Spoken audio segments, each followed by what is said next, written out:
আসসালামু আলাইকুম, কেমন আছেন সবাই? আশা করি অনেক ভালো আছেন। তো আজকে আমাদের বাসায় পালিত একটা দেশি মুরগ জবাই করা হয়েছে। তো সেই দেশি মুরগের মাংস কিন্তু আজকে রান্না করা হবে। আর যেহেতু বাসার পালিত মুরগ, অবশ্যই রান্না করলে খেতে ভালো লাগবে। তো মাংসগুলো আমার কাটা বাছা রেডি হয়ে গেছে, এখন আমি রান্নার কাজে যাব। তার জন্য প্রথমে কিন্তু আমি মাংসগুলো এখন ধোয়া শুরু করলাম। আর মাংসগুলো আগে এখন আমি পরিষ্কার করে ধুয়ে নেব, তারপরে রান্না শুরু করে দেবো।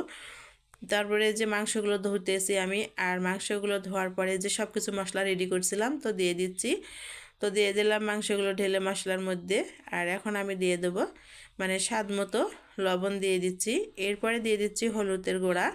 তো হলুদের গুঁড়াও দিয়ে দিলাম। তারপরে সব শেষে দিয়ে দেবো পরিমাণ মতো রান্নার তেল। আর পরিমাণ মতো রান্নার তেল দিয়ে দিচ্ছি। এখন আমি হাত দিয়ে ভালো করে মাখানো শুরু করে দিলাম মশলার সঙ্গে মাংসগুলো। আর মাখানো আমার রেডি হয়ে গিয়েছে। এখন আমি ইন্ডাকশানে রান্নাটা উঠায় দেব। তো আমাদের বাসায় মানে কিছু পালিত মুরগি মুরগ সবই আছে। তো সেখান থেকে আজকে একটা মুরগ জবাই করা হয়েছে, মানে রান্না করে খাবো আজকে এই মুরগের মাংস।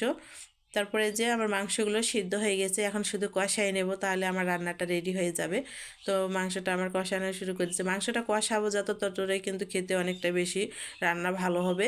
তো মাংসটাই যে আমার তেল ছাড়া ভুনা করে রান্না করা মানে কষানো হয়ে গিয়েছে, এখন আমি চুলা থেকে নামিয়ে নিলাম। আর দেখেন, যেহেতু বাসার পালিত দেশি মুরগের মাংস, খেতে তো অবশ্যই ভালো লাগবে, রান্না অনেকটাই লোভনীয় হয়েছে। ভিডিও